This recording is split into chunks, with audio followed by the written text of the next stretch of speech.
Welcome to the Minnewaska Congregation Midweek Meeting. So nice to see so many smiling faces. The chatter of people who truly love one another. It's a beautiful thing. To begin our meeting, we're going to stand if we're able to do so, and we're going to sing song number 56, Make the Truth Your Own, after which Brother Ellison will offer our opening prayer. That's song number 56.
What do we have to look forward to this evening in our midweek meeting? What do the words tormentor, harasser, mocker, and derider have in common? Well, they're all synonyms for the word ridiculer. And tonight we're going to find out in our treasures talk how a ridiculer is in direct opposition to someone who shows wisdom, and how we can choose the latter versus the former. And apply yourself to the field ministry, we have 3 following up parts this week. Why? Well, because we're fresh off the back of observing the memorial of Christ's death. And so there's going to be people that we invited, that perhaps we met at the memorial, and how can we follow up on the interest that they've shown and cultivate that? And in living as Christians, we're going to talk about how there's a difference between the word privilege, which is a noun, and the word privileged, which is an adjective. And again, we want to pick one of those two. We'll find out which one it is.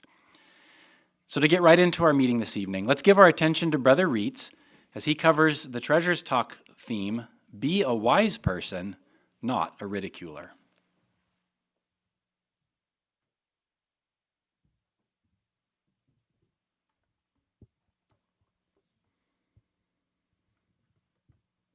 Have you ever experienced one of the following scenarios?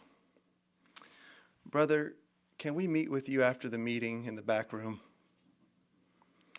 Or a close friend says, we need to talk in a private location. Or maybe your parents say, after dinner, we need to have a serious talk.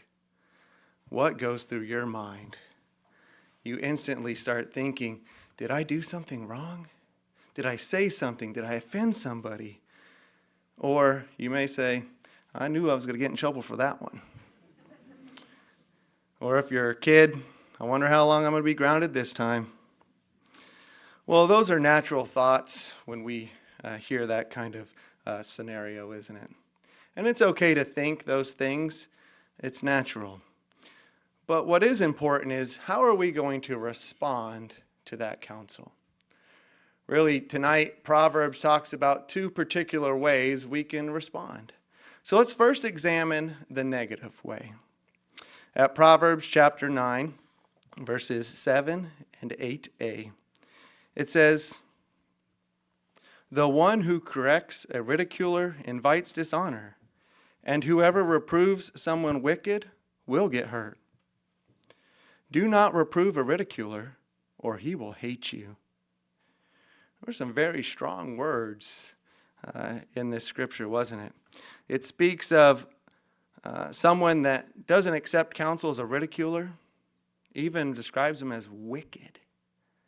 In fact, even the one that would give them counsel really puts them in a bad light. They shouldn't even give somebody counsel that is wicked and not going to accept it. But what makes a person wicked? How do they get to that point as they hear this counsel? Well, maybe they start off by justifying themselves. Well, I did this because so-and-so did this. Or they may even question the motives of the counselor. He just wants to get me in trouble. I didn't do that. Or he twisted those scriptures. It doesn't apply to me.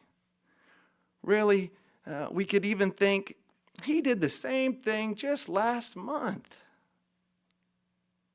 Or even worse yet, we could pretend to accept that counsel and ignore it and say, I'm not going to listen to him. What does he know? Well, maybe we've reacted to counsel that way before. Job, he reacted poorly to counsel too in the beginning. But is he described as being wicked? No. The scriptures say that he was one of the most righteous individuals on earth at that time. Well, what was the difference? Job had a change of heart. He later started meditating upon that counsel after receiving some more counsel. And he realized that counsel was coming from Jehovah, that he could truly benefit from that counsel. And that's the real difference. He had a change of heart. So if we've ever had that experience, don't worry. We can have a change of heart and accept that counsel. Now, the second example shown here at Proverbs chapter 8b, verses 9, and it reads this way. Notice the difference. Reprove a wise person, and he will love you. Share with a wise person, and he will become wiser. Teach someone righteous, and he will add to his learning. Now that sounds good. That sounds how we should respond to counsel. Now, when it comes to counsel, how do we respond like that? How do we get in a position where we can respond to counsel in that way? Well, first of all, we need to cultivate a humility. Now, as imperfect humans, guess what? We're going to act foolish sometimes. All of us in this audience, no doubt, has been counseled, either by a friend, a family mate, someone in the congregation, maybe the scriptures, a meeting part. You receive counsel because we're imperfect. And that's what we need to get better. Sometimes we don't even realize that we needed counsel. Maybe we hear the point and we're like, wow, I didn't realize I hurt that person's feelings. I didn't really think about that. And we're going to be sad because it's going to affect us.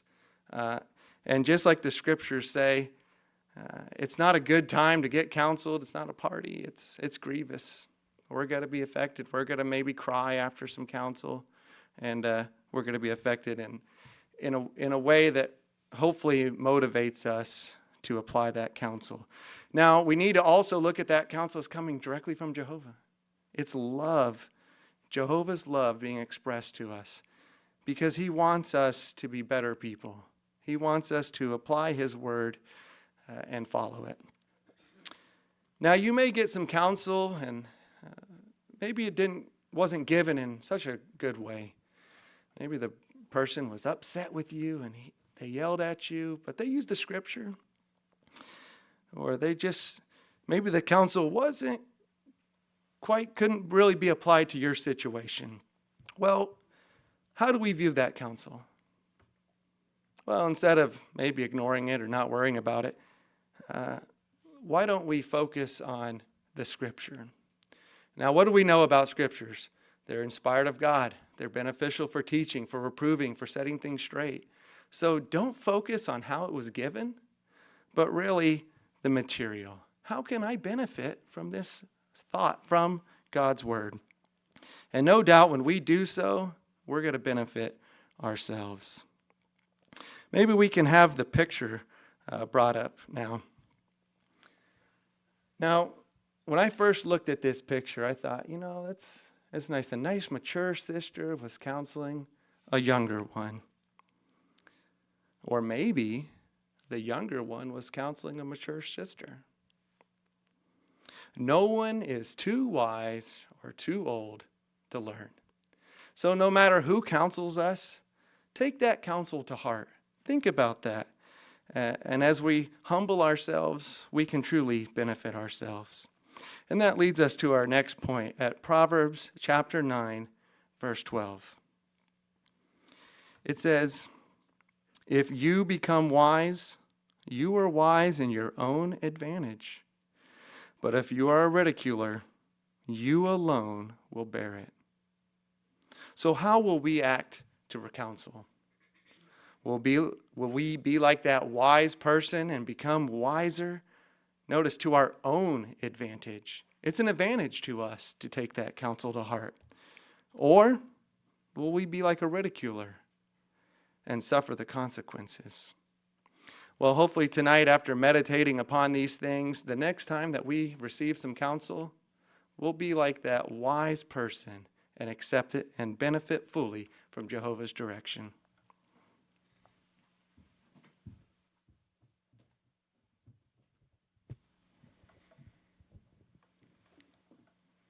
Thank you, Brother Reitz. A fine example of showing how we can be wise in our actions. Now we're going to give our attention to Brother Tong as he provides us with a spiritual gems overview, which is an opportunity for us all to participate.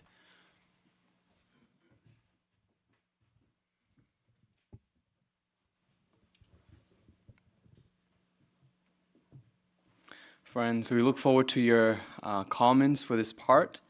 To start our discussion, can we have a reader for Proverbs 9, verse 17? Sister Upright in the middle.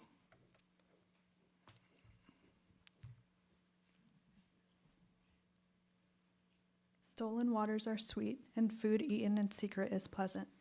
Thank you for that reading.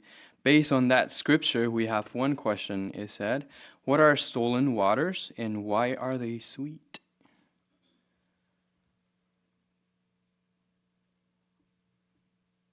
Sister Wynn, please. Stolen waters represent secretive, immoral sexual relations, and it seemingly seems sweet because they think they're getting away with something.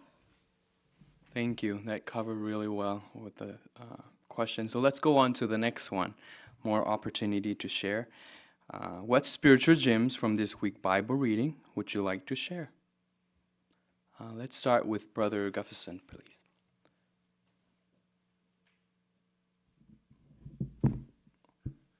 Appreciated verse 10, the fear of Jehovah is the beginning of wisdom, and knowledge of the Most High is understanding. We definitely know we want to pay attention to Jehovah's wisdom and it can help us to keep away from bad conduct and bad thoughts. I was thinking that is quite difficult. It can be quite difficult to think something bad and then do something bad if you're really trying to think about Jehovah and Jesus and what they think about it instead. That's true. It truly is a safeguard for us. Let's go on to Sister Trumura, please.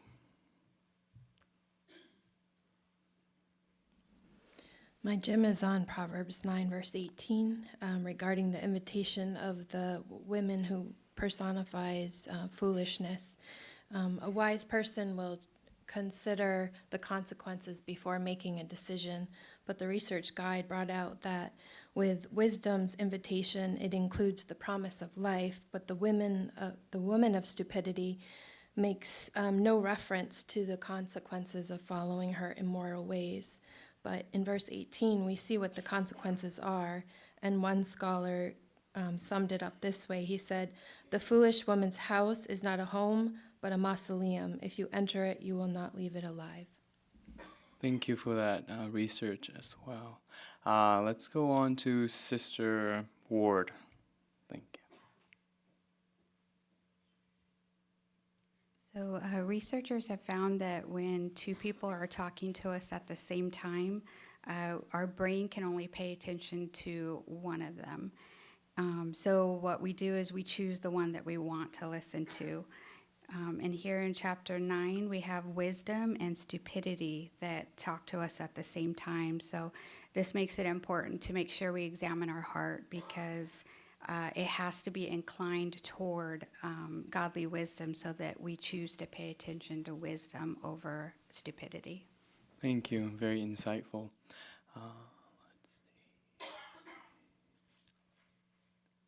Let's see. Sister Saint Hill, please.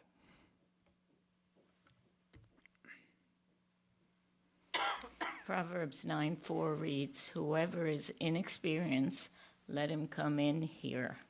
The 99 Watchtower said, "One who is young is newly learning about Jehovah and has limited experience in Jehovah's way. Because he is inexperienced, he may be want of heart." What does that mean, want of heart? Perhaps not all his motives are bad, but it takes time to bring one's heart into a condition that will please Jehovah. This involves bringing one's thoughts, desires, affections, emotions, and goals in life into harmony with what Jehovah approves. When someone does such molding of his inner self in a godly way, he is acquiring heart. So that truly is a blessing, to have want of heart and then to gain what want of heart means. Thank you. Brother Brandon. In verse 15, this woman who personifies foolishness calls out to those passing by, but I thought it was interesting. She's calling out to those walking straight ahead on their way. It made me think it's a good reminder for us, because we could be making straight paths for ourselves, and this foolishness could pull us aside from it. And how can that happen? Well, in verse 16, those who lack experience are especially vulnerable, but we could be walking along our way, and something could pop up on a screen, a commercial. It could be something through social media, and it could try to pull us away. And obviously, we want to stay on that straight path, so we have to be careful. Very true. Thank you. Sister Watson.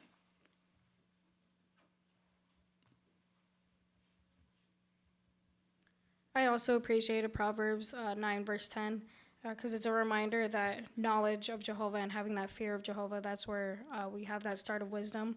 And different points in the research guide have brought out that if we lack a fear of Jehovah, then we lack the knowledge of honoring Jehovah. Good reminder. Thank you. Sister Jackson, there. Proverbs 9:9 brings out you can always add to your learning. We can't just rely on, the reserves that we have. So this reminded me of the illustration we had at the Assembly of the Pearl Hunter. To be a successful pearl hunter, you have to go deep and you have to go out often. And so I thought that was a good question to ask ourselves. If we're not finding pearls like we are used to?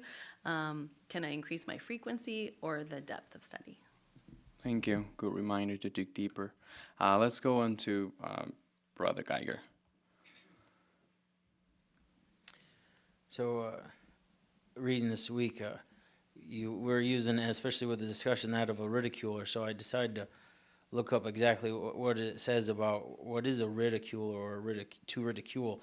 So when you look at what's in the Insight book, it explains it nicely. It says that there's many different varying levels of it, but it says persons that mock, deride, sneer, scoff, jeer, laugh at, or make fun of others. Another definition mentioned that it's a person who engages in unkind words or actions to make another person or someone seem foolish or unworthy. And it is a very good caution, because though we see one way and how that could affect us in the congregation, we can see that it's around us in society and everywhere. People around us ridicule others all the time. And so we just have to be on guard that we're careful not to have that rub off on us, because it's very easy for us to adopt this habit to make someone seem foolish and not even realize we're doing it. Thank you. Sister Tuoso.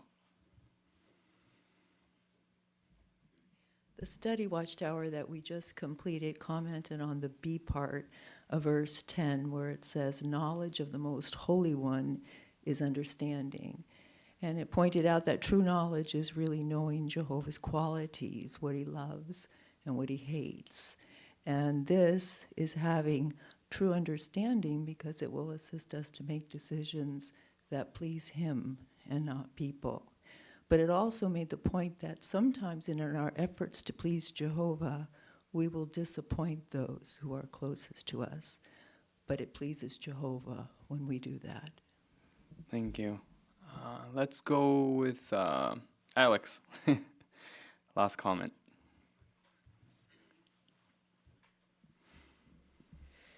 I appreciated verses 4 and 16. They're almost identical. One of them is wisdom's female servants, and one of them is the stupid woman. But there's one key difference, and it's in the B part. In verse 4, with wisdom, it says, she says to the one lacking good sense. In verse 16, she says to those lacking good sense. So what we see is wisdom's invitation is personal. She says to the one. So that's what Jehovah does. He invites each of us personally. However, what the stupid woman does, or immorality, or other bad things in the world, it's a general invitation. She says to those lacking good sense. And so what we need to keep in mind is that Jehovah invites us personally, and he genuinely cares about us. Meanwhile, Satan only invites everybody because he just wants to take people away from Jehovah. Very insightful comment. Thank you. Thank you, friends, for sharing your wisdom with us.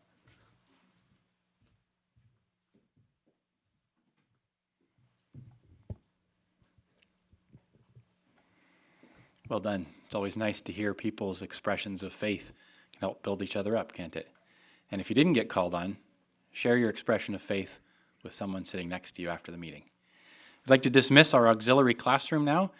Brother Vishelia is going to be taking care of you back there. As they make their way back, the Bible reading will be handled by Brother Logan Morales.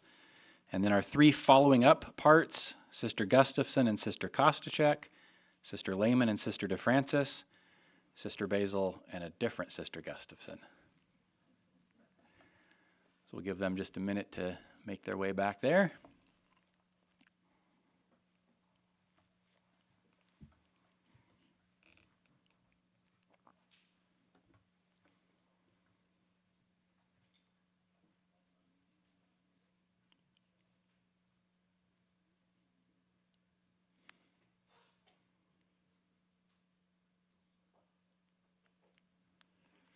It's a narrow doorway, and there's many people trying to go in. It's almost scriptural. Very good. Here in the front school, we're going to give our attention to Brother Wynn as he reads for us Proverbs chapter 9 in its entirety. So that's verses 1 through 18.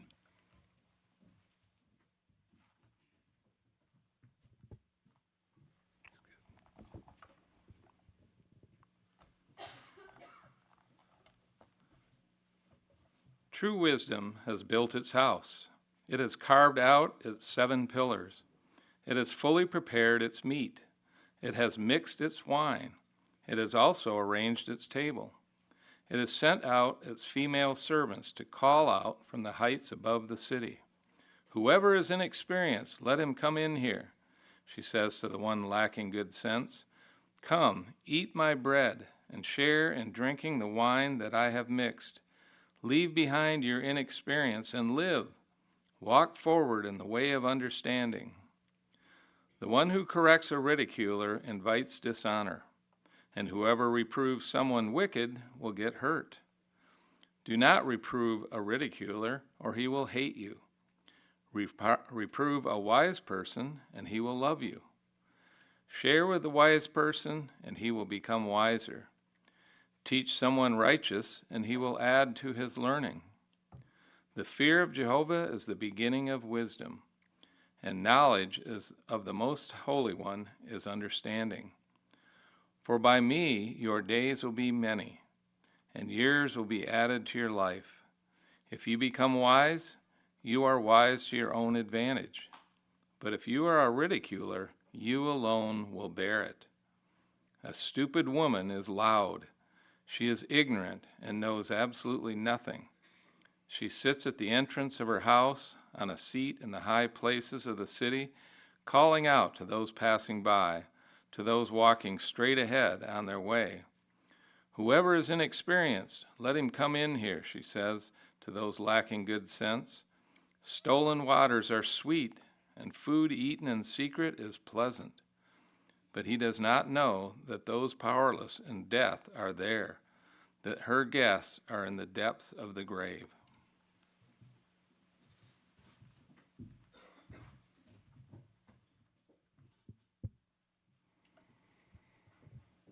Thank you, Brother Wynn. You're working this evening on accurate reading, which contains 3 things that we need to do: preparation, pronunciation, and enunciation. So in the preparation part, it's really important that we don't miss or skip over any words, and also that we pay really good attention to the punctuation in our reading. And that's because we're reading God's Word. And so this is Jehovah's words, and we want to make sure that's accurate. You did really, really good. I caught you in one little mistake, though. So we're going to have you work on this next time. In verse 16, it says, whoever is inexperienced, let him come in here, period. She says to those lacking good sense, and then there's another thought there. So you kind of ran those 2 together. So just be a little more cautious of where the punctuation is next time. Otherwise, you did a fantastic job. We look forward to seeing you apply that in your next reading. Now we're going to give our attention to our first of 3 following up parts, Sister Hardy and Sister Marchese. Hi, Michelle. It's so nice to see you again. I just wanted to let you know again how much I enjoyed getting to attend the memorial with you last weekend. And we talked a little bit, but I just wanted to hear more about how you enjoy attending for your first time. I really did enjoy it. It was very different than what I expected, though. Oh, yeah? In what way? Well, it's kind of hard to describe, but I liked that it was all about Jesus. It was very respectful. There was no talk of eggs or bunnies or anything like that, which I really appreciated. So, yeah, I liked it. Oh, I'm glad to hear that. You know, I feel very similar every time I attend each year. I feel like it's very respectful, a very appreciative way to show our gratitude for what Jesus was able to do for us, even though it's just once a year. But like I said, this happens once a year. Did it give you any ideas, any goals for anything that you want to do throughout the year to keep remembering Jesus? Well, I think they highlighted the Bible a lot, so I think I'd like to make more of an effort to read the Bible. That's a wonderful goal. You know, even in Jesus' own words at John 17:3, this is a scripture most people know. I'm sure you know it too. Do you want to read it? I have it right here on my phone. Sure. This means everlasting life. They're coming to know you, the only true God, and the one whom you sent, Jesus Christ. Mm-hmm. So here, Jesus is even agreeing with you. That's something that you can do to draw closer to him. This scripture is cool because it has a key to how we can attain everlasting life. Did you notice what we can do? Well, it says we need to learn more about God and Jesus. Mm-hmm. Yeah, exactly. So I wanted to show you this study tool that I really enjoyed. It talks about a lot of different things in the Bible, and it might be simple to say, okay, I know who God is, but there's actually a chapter that I'll show you right here. Chapter 4. It's a basic question, who is God? But actually, to build our faith, it's really beneficial to start at the base, at the foundation. So this is just 3 paragraphs here. I'll help show you how to get this either on your phone or if you want a physical copy. And then next time I come back, I want to hear your thoughts, what you thought about these few paragraphs and scriptures. Okay, I'd like that. Okay, thank you.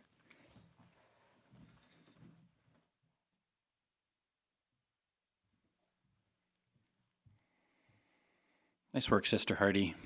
If you looked at this information ahead of time, you might have thought she has 4 minutes and 0 references. So she had to come up with a whole concept on her own of what it might be like to follow up with someone who attended the memorial and then stimulate that interest further. And she was working on trying a different approach. So if the person doesn't immediately agree to a Bible study, we don't pressure, because that's not what we're about. And she didn't do that. She kind of showed her the publication, suggested that she just look it over, and then they could talk about it when she came back. We can even do that multiple times in a row, and next thing you know, we've got a Bible study. They might not even know it. So nice work, Sister Hardy. Our second following up is in the public witnessing, so let's give our attention to Sister Rabinowski and Sister Facey.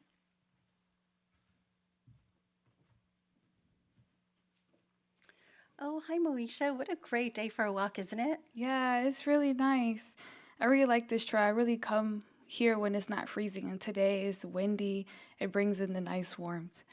Yeah, it does. It is a nice trail. My husband and I, we like to also take long walks, and we usually do it like on a Saturday early evening, except this past Saturday we skipped it because we had that observance of Jesus' death that we spoke about. Yeah, that's right. Thank you for the invite, and thank you for helping me try to find a place for it. I really tried to make it, but I end up having to do overtime at work. I hear that.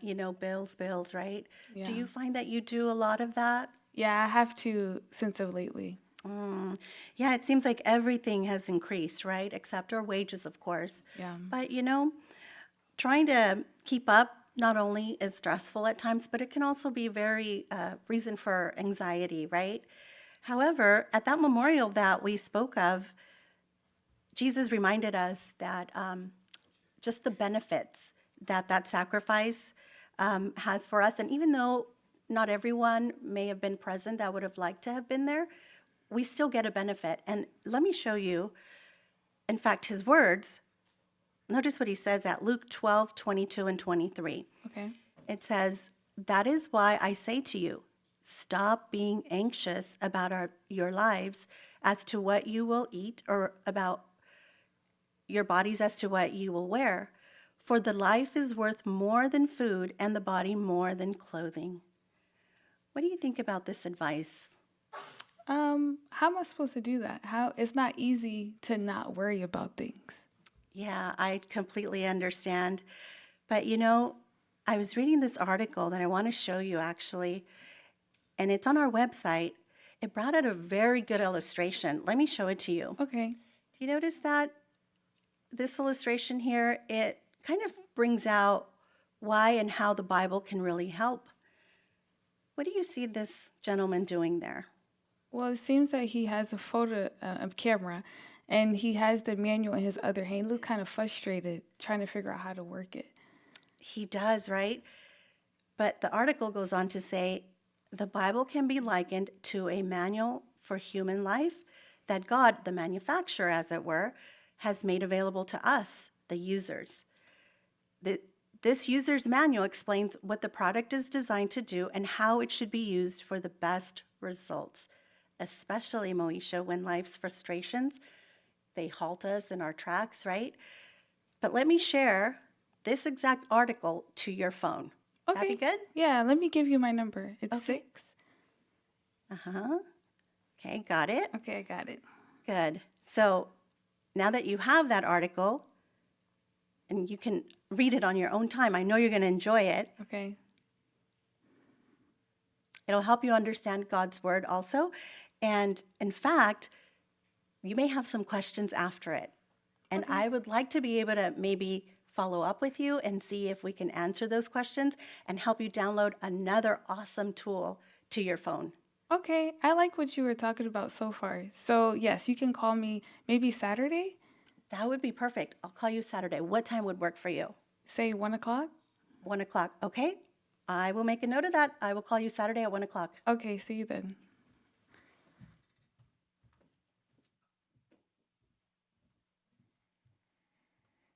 Nice work, Sister Rabanowski. Once again, 4 minutes and no information. So you did a really nice job of showing us how we might follow up with someone we met in the public ministry. The point you were working on was making an appointment. We saw you do that at the end of your conversation, just as it suggested. Why, though, is it maybe important that we do this each time? Because life happens. Life happens to all of us.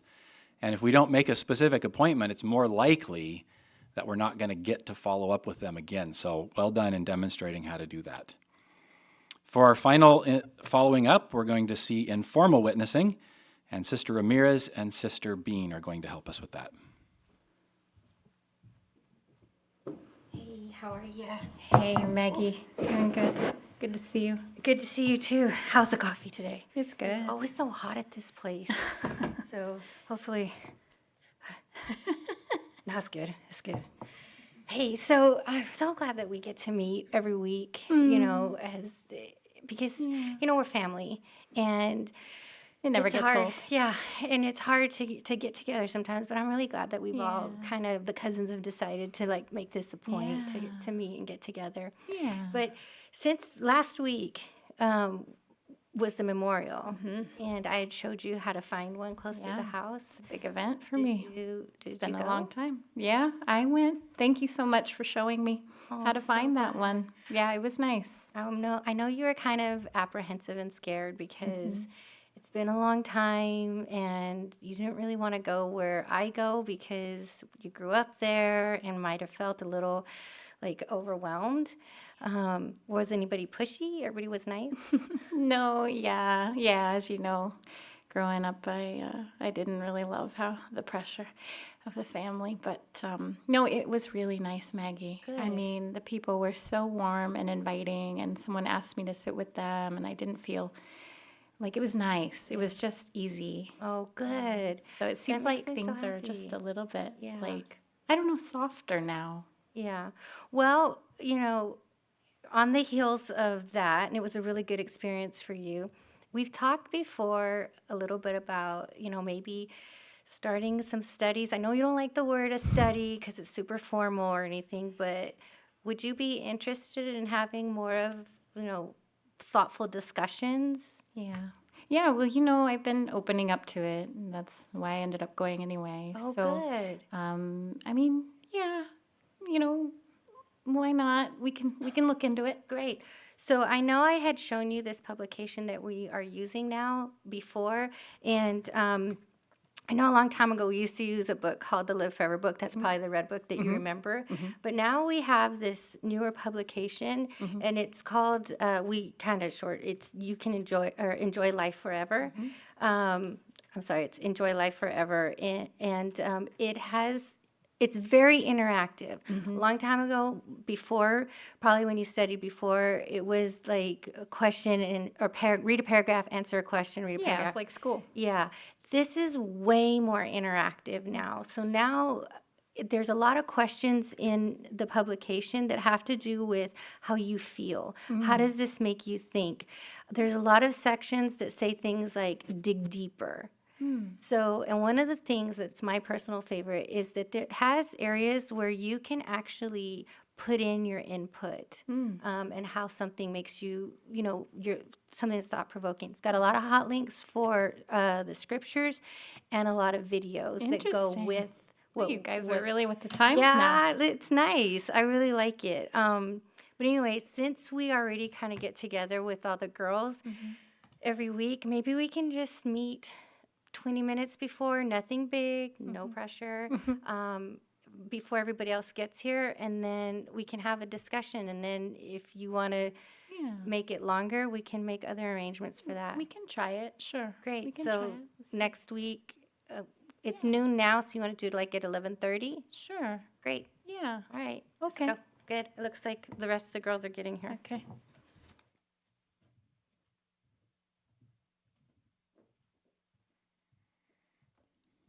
Thank you, Sister Ramirez. This one was also no information. Well done. But you were asked not to compare because each person is unique. So you had your cousin, I think, is what you said. Why'd she leave Jehovah? We don't know. But you might know. But you didn't address it head on. You were just kind and loving and let her have her circumstances, but gently brought her around to talking about what she could do in the future. And this is a realistic thing, right? How many people do we know that have kind of fallen away from Jehovah? And now we have this opportunity to help them come back. So you demonstrated that very nicely for us. We really appreciate that. Thank you. So that brings an end to our Apply Yourself to the Field Ministry section of our meeting. We're going to move into Living as Christians. And to begin that, we're going to stand if we're able to do so. And we're going to sing song number 84, Reaching Out.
You know you were all tapping your toes during that. Do privileges make you privileged? Let's give our attention to Brother Beam for the answer.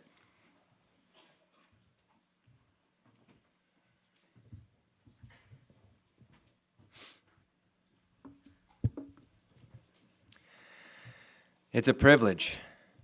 We say that quite a bit, don't we, as Jehovah's people? In fact, our opening prayer started with those words. What a privilege. We say it often, but what do we really mean? What are privileges when it comes to our service to Jehovah? Some privileges involve a title or an appointment, but are those required for us to enjoy a privilege? How can we view ourselves properly if we have a privilege? Well, those questions and more will be answered in the following video, a talk given by James Mance, Do Privileges Make You Privileged? Let's watch. Before coming to Gilead, all of you students enjoyed many privileges of service. Maybe you served as a regular pioneer, as a special pioneer, a construction worker, or as a field missionary. You may have served in the circuit work or at Bethel. And now you've enjoyed the additional privilege of having 5 months of intensive training here at Gilead School. And no doubt all of you have appreciated the fine direction you've received. Proverbs chapter 28, verse 20 says that a faithful man will receive many blessings. And no doubt all of you students feel richly blessed here on your graduation day. We're very happy for you, and we're certainly confident that there are many more blessings and privileges that await you as you go on to your assignments.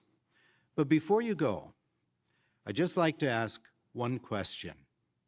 Do privileges make you privileged? We ask this question because the answer will help you to have a proper view of your Gilead training and also whatever privileges you may receive as you go on to your assignment. And the answer will also help all of us to show modesty and humility in whatever assignment Jehovah sees fit to give us. So, do privileges make us privileged? The simple answer is no. But in some languages, the word privilege can carry the wrong idea.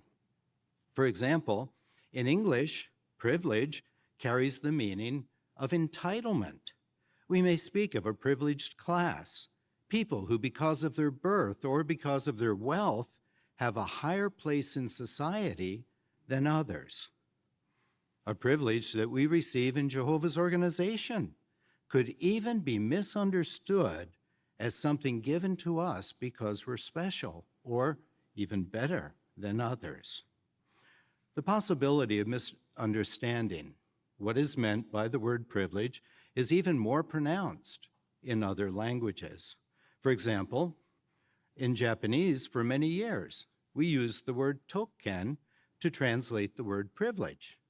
And if you look in the dictionary, that's the word that you should use. But many of us in the Japanese field felt a little bit uncomfortable using tokken because that word is formed by combining 2 Chinese characters. Toku means special, ken means right. So literally, that would mean you have a special right to attend Gilead School. I have a special right to serve at Bethel. But we know that is not the case. So you can imagine our delight when we received the study article number 35 in the September 2019 issue of the Watchtower. It was entitled, Jehovah Values His Humble Servants. And in a section that was discussing the need for humility when others receive privileges of service, the Japanese translators applied the principle of meaning-based translation. Instead of using the dictionary meaning and calling the privileges special rights, they called them hoshi no kikai, opportunities to serve. We were elated.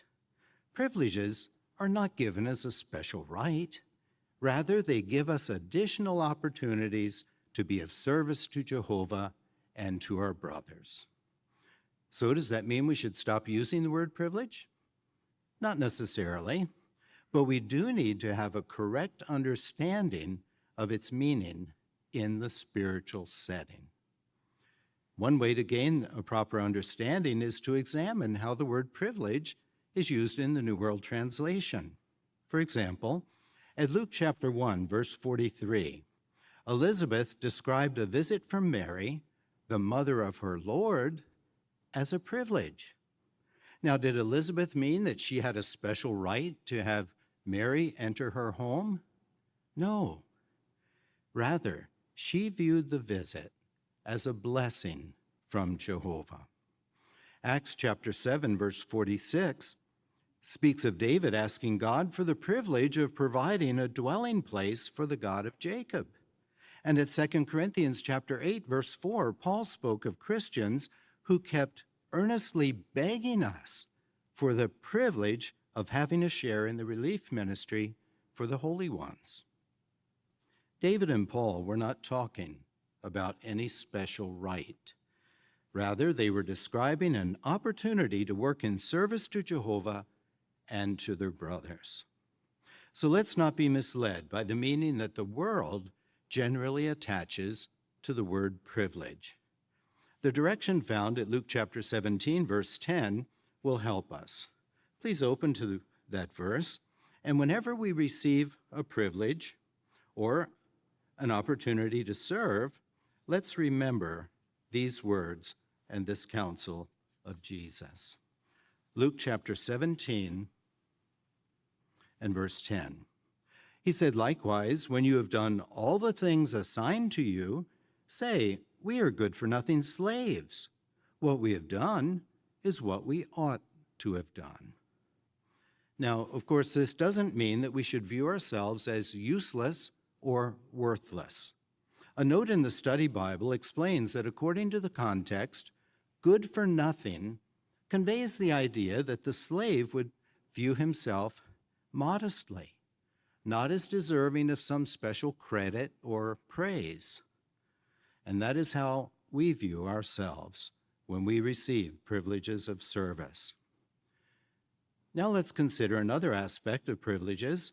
The English dictionary defines privilege as a right attached specifically to a position or office. However, not all privileges of service involve a specific assignment or position. The number of positions in Jehovah's organization is limited. The opportunities to serve are endless. Please open to Matthew chapter 20. We'll read verses 25 to 27 because here Jesus clarified the importance of serving over position. Now, Brother Lett already explained the setting. It's when the mother of James and John asked Jesus to give her son special positions in the kingdom. In verses 25 to 27, this is what Jesus said. But Jesus called them to him and said, "You know that the rulers of the nations lord it over them, and the great men wield authority over them. This must not be the way among you. But whoever wants to become great among you must be your minister, and whoever wants to be first among you must be your slave." Yes, instead of seeking a high position of authority, Christians reach out to minister to the needs of others, to serve as humble slaves. Interestingly, 1 Timothy chapter 3, verse 1 used to describe a man who was reaching out for an office of overseer. But the Revised Edition of the New World Translation reads, "If a man is reaching out to be an overseer, he is desirous of a fine work." This puts the emphasis not on the office or position, but on the qualifications that are needed by one who exerts himself to be of service to others. There are many opportunities of service that do not involve a special appointment or position. Think of Bible examples of hardworking Christian men and women. Dorcas abounded in good deeds and gifts of mercy. Joanna, Susanna, and many other women ministered to Jesus from their belongings. And while Paul was in prison, Tychicus served as his personal messenger. Mark helped Paul in practical ways, perhaps delivering food to him. So as you go on to your assignment, remember, privileges do not make you privileged. And whether your privileges come with an official assignment or not, humbly carry them out as opportunities to slave for Jehovah and to serve our brothers more fully.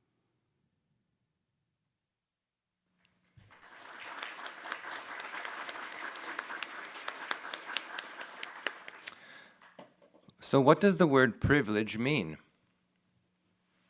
Sister Rodriguez.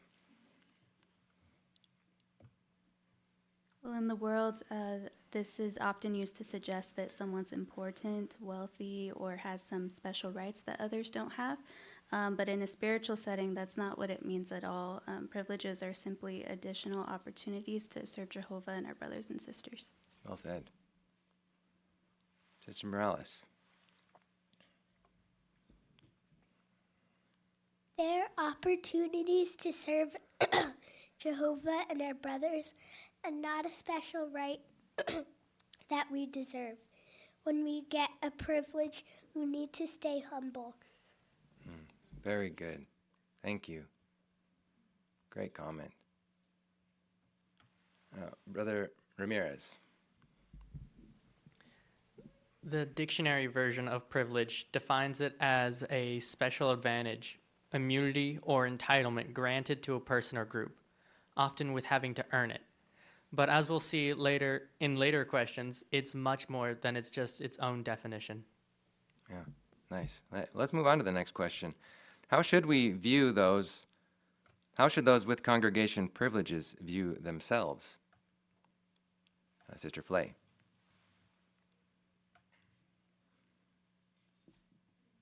It was brought out that we should remember what it says in Luke 17:10, that likewise, when you have done all the things assigned to you, we say we are good for nothing slaves. What we have done is what we have ought to have done. However, we must never consider ourselves as useless or worthless, but as brought out in the study guide, good for nothing conveys the idea that we view ourselves modestly, as not to desire or draw in special credit or praise. Nice. So there's a nice balance there. Good comment. Brother Rabanowski? Like another watchtower brought up that that the slave cannot please himself or concentrate on his own comforts. So the position of the overseer, it's not to benefit himself. And we also have to remember that whatever we do, and there's 50 other brothers who can do that job, or maybe more. So we're not special, in a sense. It's Jehovah's undeserved kindness that we have something to do. Yeah, thank you. Why are privileges to serve others more important than positions of authority? Brother Geiger. It makes me think how it ties in with our Bible reading in Proverbs, because the privilege to serve others is the way of a wise person, but to seek positions of authority is really that of a stupid person. That's how Jehovah views it. He wants us to serve others. That's what it being wise. But to do it, to feel that we're privileged, that we're greater than others, that's really the path of a stupid person. Brother Lopez in the front.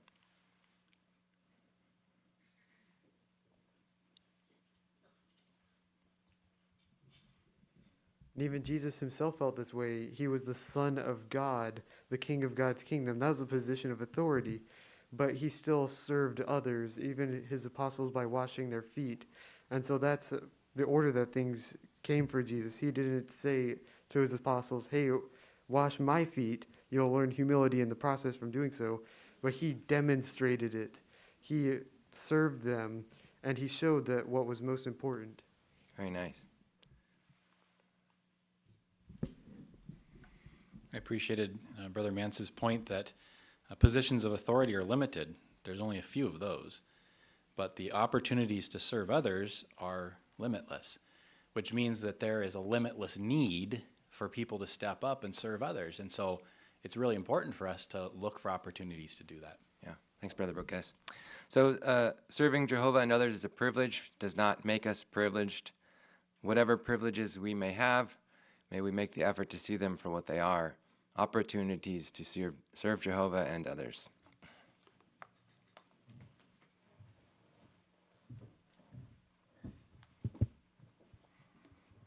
Sorry for stealing your concluding comment. Take ourselves to our congregation Bible study now. We're still in chapter 25. Brother Javanet is going to help us discuss paragraphs 5 through 7 and a box. And our reader is Brother Bumpus Barnett.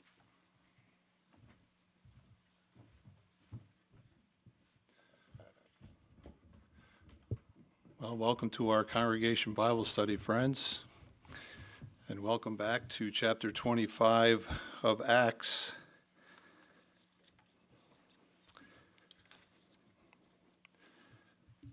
Now, friends, wouldn't you agree that when it comes to the public ministry as well as the door-to-door ministry, it's really the trademark. In fact, it's been the trademark of our ministry, of our faith, since the first century through today. But at times, there may be challenges from local authorities who want to create an obstacle, or they want to slow down the work. So if that happens, how do we handle it? Well, in tonight's lesson, we're going to see how Paul addressed this issue, and then we're going to also get to discuss a couple examples, a couple modern day examples of a brother and a sister and how they handled it. So we can look forward to that by starting our lesson in paragraph 5. So let's have Brother Bumpus Barnett read paragraph 5, please. Some days later, Festus sat down on the judgment seat in Caesarea. Before him stood Paul and Paul's accusers. In answer to their baseless charges, Paul countered, "Neither against the law of the Jews, nor against the temple, nor against Caesar have I committed any sin." The apostle was innocent and deserved to be freed. How would Festus decide? Wanting to gain favor with the Jews, he asked Paul, "Do you wish to go up to Jerusalem and be judged before me there concerning these things?" What an absurd proposal. If Paul were remanded to Jerusalem, his accusers would become his judges, and he would face certain death. In this instance, Festus was choosing political expediency over true justice. An earlier governor, Pontius Pilate, had acted similarly in a case involving an even more important prisoner. Modern-day judges also give in to political pressure. Therefore, we should not be surprised when courts decide contrary to evidence in cases involving God's people. So the question for paragraph 5, how did Festus deal with Paul? Let's have Peyton, please, Morales.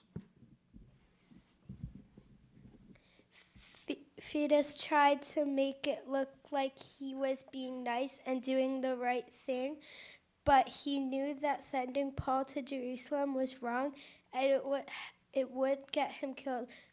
Festus was just looking to make the religious leaders who hated Paul happy. Thank you. Very nice. And Sister Gustafson, please.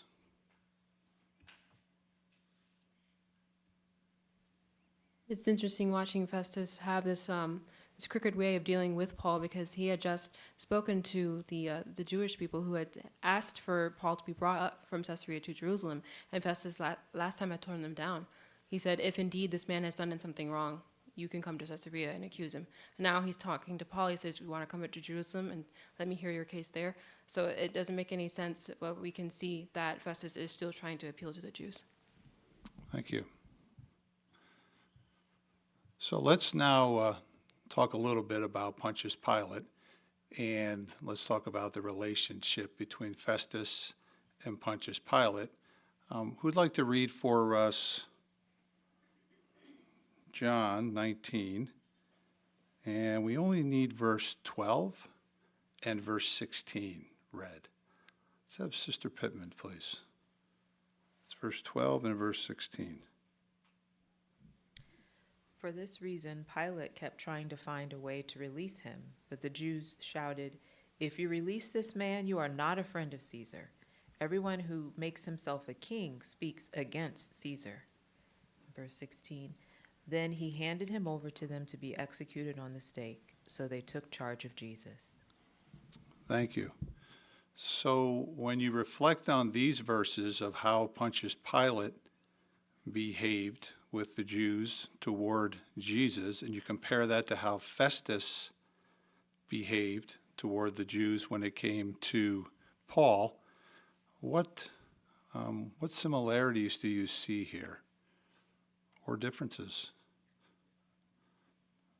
So, Sister Janda, please. Well, they both bowed to the wishes of the people instead of serving true justice. Yeah, thank you. And let's have Brother Colebrook, please. So in the paragraph, it makes reference to them, or referring to the course they pursued as political expediency. In other words, they were concerned with their own self, preserving their own self, pursuing their own self-interest, even if it meant acting improperly, or in this case, unjustly. Thank you. And Sister Gustafson, please. In the case of Pilate, when they said to him that if he released Jesus, he would not be a friend of Caesar, well, that could literally have meant Pilate's life, because by doing that, he was laying himself open to a charge of condoning high treason. So in a similar way, Festus knew that these Jews could twist the story at what was really happening and present it in a different way to Caesar. And it could cost him his life. So rather than doing what was the right thing, again, he did what was politically expedient. Yeah, that's an interesting point. Thank you for sharing. Now, when we look toward the end of paragraph 5, we see here, the comment here is, we should not be surprised when courts decide contrary to evidence. And then just before that, it's mentioned here about modern day judges. So how might we make application of this, Brother Devine?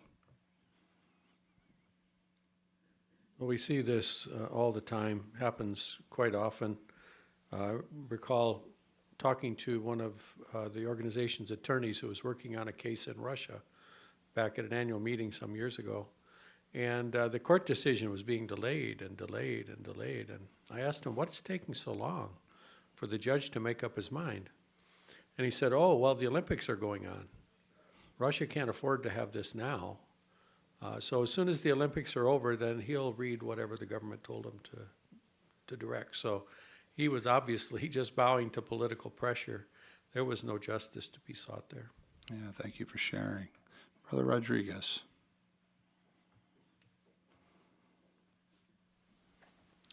Yeah, so like it says here, this really shouldn't surprise us that much, and we're really in good company if this is the case. There might be a lot of evidence in the favor of the witnesses, but that doesn't change the fact that sometimes political pressure takes over, and that doesn't mean that the witnesses don't have Jehovah's backing.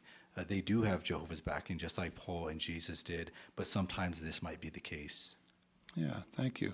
Well, let's see now what we can learn from Paul in paragraphs 6 and 7. Festus' desire to indulge the Jews could have put Paul in mortal danger. Therefore, Paul used a right he possessed as a Roman citizen. He told Festus, I am standing before the judgment seat of Caesar, where I ought to be judged. I have done no wrong to the Jews, of which you are also becoming well aware. I appeal to Caesar. Once made, such an appeal was usually irrevocable. Festus emphasized this, saying, to Caesar you have appealed, to Caesar you will go. By appealing to a higher legal authority, Paul set a precedent for true Christians today. When opposers tried to frame trouble in the name of the law, Jehovah's Witnesses availed themselves of legal provisions to defend the good news. Thus, after 2 years of incarceration for crimes he did not commit, Paul was granted the opportunity to present his case in Rome. Before his departure, however, another ruler wanted to see him. Thank you for your reading, Brother Bumpus Barnett. So our question for paragraphs 6 and 7 is, why did Paul appeal to Caesar, and what precedent did he thereby set for true Christians today? So this sister here. He was a Roman citizen, so he had the right to appeal to Caesar. So today Jehovah's Witnesses can use legal provisions to help defend the good news. Thank you. And this young sister here, please.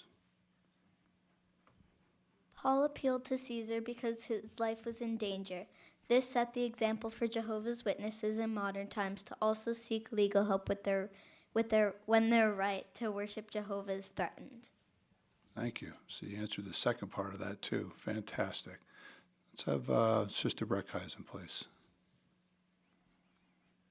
I like Paul when it says, I have done no wrong to the Jews, of which you also becoming well aware.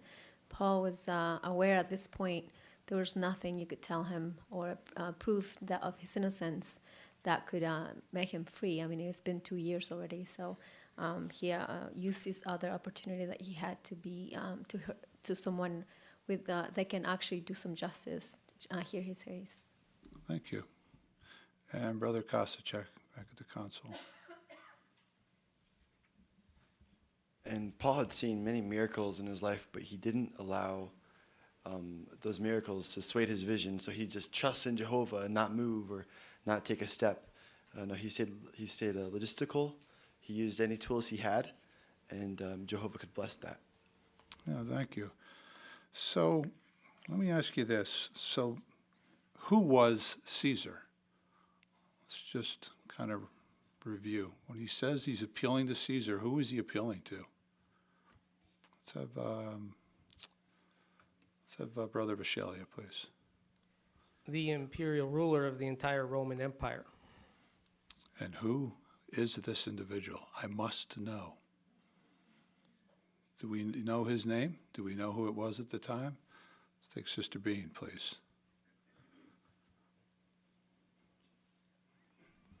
Yeah, the footnote in verse 11 brings out that it was Nero at the time. And also, we can also call this the highest court of the empire, right? So that's where he was going to go. Thank you. And so here Paul is, right? He's appealing to Nero, to Caesar, to the supreme one, the supreme court, we may say. What do we know about Nero? Do we know? Does anyone care to share anything about Nero? Was he a nice guy? Was he compassionate? Sister Gustafson.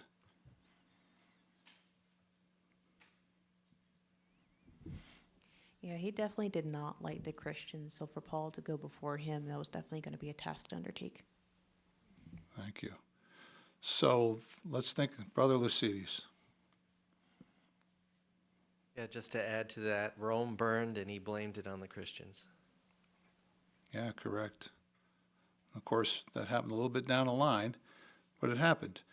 And Nero was very young as well. He was a young man. He was early 20s during this time.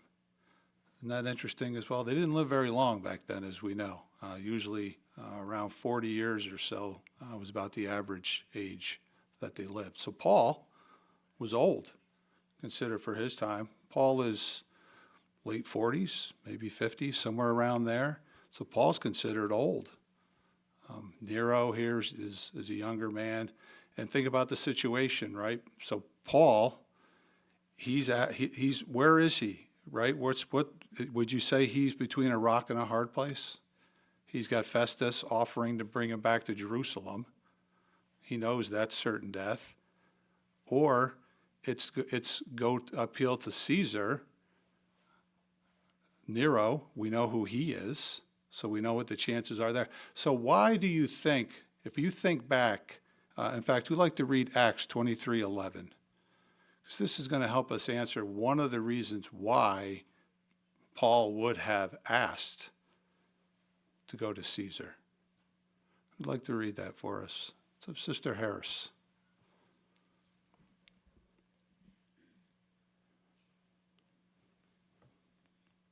But the following night the Lord stood by him and said, "Take courage, for just as you have been given thorough witness about me in Jerusalem, so you must also bear witness in Rome."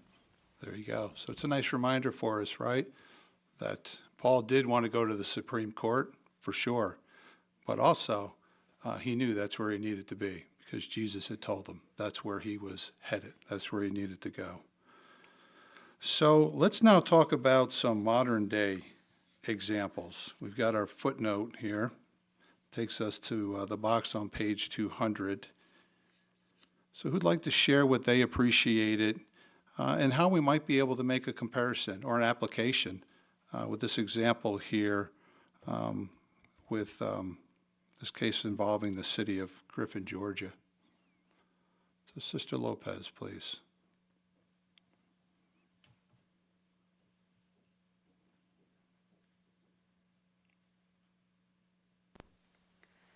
The Apostle Paul set the precedent for us to set the precedent. It's important to realize that the Supreme Court is the highest court possible to appeal to, and that victory resulted in religious freedom for so many of witnesses everywhere. And it's that important to go to the highest, clearly, because that sets the precedent for other cases. Thank you. And Sister Krieger. We can see that example in Griffin, Georgia. Here, these witnesses are arrested, and so what do? They didn't just leave it there. Obviously, the branch was contacted, and then they decided to take this, and it ended up at the Supreme Court. We know it doesn't go directly there right away, but anyway, and then this becomes, these witnesses become exonerated. So following that pander gave them a good result. Thank you. And Sister Watkins.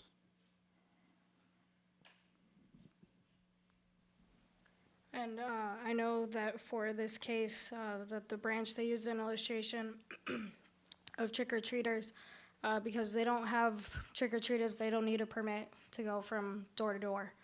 So the branch was able to prove that if trick-or-treaters don't need a permit to go from house to house when they do that for Halloween, then we don't need a permit to go house to house for our preaching work. Thank you for sharing. And Sister Kostachek, please.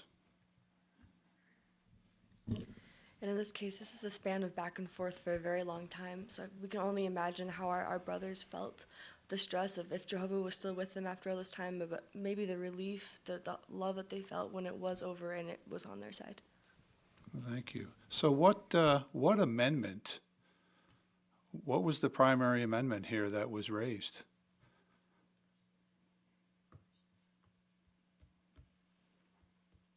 Sister Ellison. It was the freedom of religion for all people. So I like that point there in the paragraph that said no other organization, religious or otherwise, had such success in defending basic human rights and freedom of religion. Yeah. Number one, the First Amendment. Brother Tackett. We can also see Jehovah's direction in this because we know the Supreme Court here in the United States only hears a certain amount of cases. Not everyone who appeals to them gets heard. But we see when it comes to preaching the good news, it's obvious that with Jehovah was arranging things so that our freedom of religion, our freedom to preach the good news was going to be upheld. Yeah, that's a really good point. I recall reading in one of the articles, 1% of, they may get on average, of course the articles was a little bit older, but on average at the time around 7,000 cases, 1% may be heard. So just imagine being at a drive-through, but they're only serving 1%. Probably going to be a long night, right, or a long week. So that too, really that supports Jehovah's hand in this matter. So let's turn our attention now and let's talk about our brother in Greece. So Minos Kokonakos. Let's talk about him. What did you appreciate about his example? Sister St. Hel. He was a very loyal brother. For 48 years he put up with this and was incarcerated over 60 times. And what was his crime? He was preaching the good news of the kingdom. And then in 1986 it was appealed, and the highest courts of Greece denied him his right. And so then it went to the European Court. And I remember in Brooklyn, many of the legal counsel went over there, and many of the brothers from writing department went over there to support the case. And it was a great witness to Jehovah because the European Court voted in favor of our dear brother Kokonakis. So Jehovah was vindicated. He was elderly now, and he was exonerated. So Jehovah won the case. He won the battle for the freedom of the being able to worship. Thank you for sharing. And Brother Yilmaz Turk. Excellent, thank you. Now I lost my thought. No, he was arrested about once every 9 months. So that is really crazy. But he had the faith because he even faced persecution in court. So 18 times he had to appear at court and defend his faith. A lot we can learn from a brother like that because he can teach us a lot how to defend his faith with Jehovah's help. Yes, thank you. And Sister Tackett. We can definitely say he set a good example, and it was a frontliner. There was a paragraph it was the Centennial brochure. It says, while attention has been given to the significance of the battles in courts, acknowledgement must be given to the frontline fighters, all those of Jehovah's Witnesses who continue to exercise their rights of freedom of religion and freedom of the press and keep being arrested, spending time in court, so that these issues could be tested in the higher court. So he definitely is one of those. Yeah, thank you. And let's have Sister Tuosto.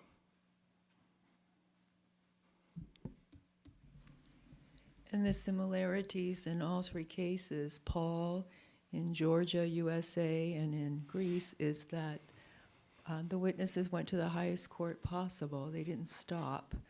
They were being denied, but they just kept going all the way to the top. So that's the example, and Jehovah's people still do that with the European court and also with the Supreme Court here in the United States. Thank you. Yeah, and it can take years, but we've gotten there, and we'll continue to get there. Brother Gustafson.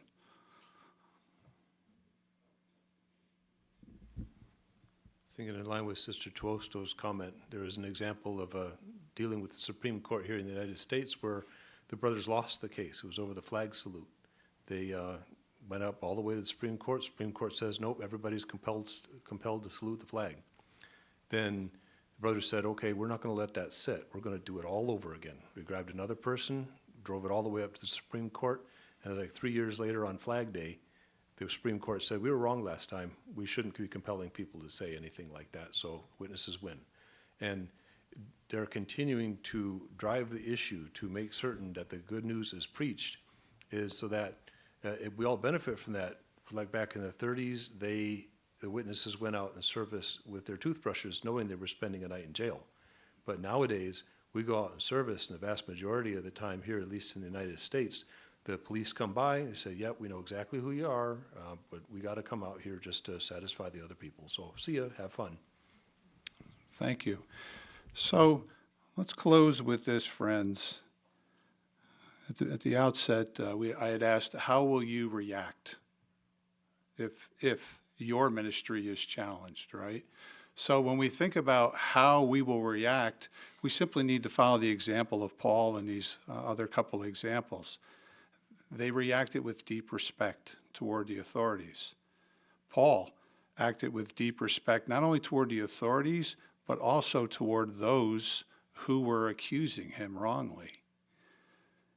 So how can we show our appreciation for all the hard work that has been done and will continue to be done on behalf of really what's our trademark, our ministry? Turn with me to 2 Timothy. We're going to read the last letter that Paul wrote, 2 Timothy chapter 4.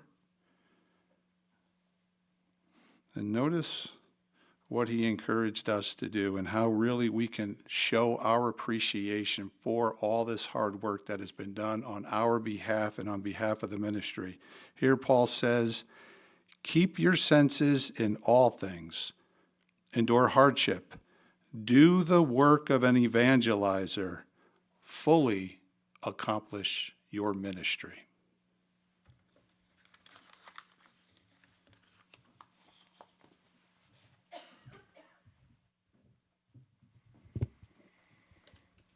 Thank you, Brother Javinet, and everyone for your fine comments. It was truly an encouraging and upbuilding discussion. What did we learn this evening? Well, if you look back at the whole meeting, it really followed the theme of humility, didn't it? How so?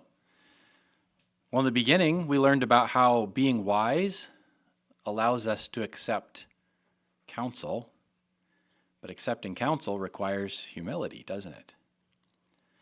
Later on, we talked about having privileges. How do we have privileges without having a sense of entitlement or feeling privileged? Again, it's humility, isn't it? Humbleness keeps us from feeling privileged. So this is a good thing. Jehovah wants us to be humble. And when we're humble, he can bless us. What do we have to look forward to next week? Do you want to be rich? Well, not monetarily, but mentally, emotionally, and spiritually? We're going to find out how we can do that. We're going to also answer this important question. If Jehovah's blessings are without pain, why do so many of his servants experience trials? An important question, and we'll find out the answer to that as well. So we're going to conclude our meeting this evening then by singing song number 42, which is the prayer of God's servant, and then Brother Chandler Gustafson will offer our concluding prayer. Again, that's song number 42.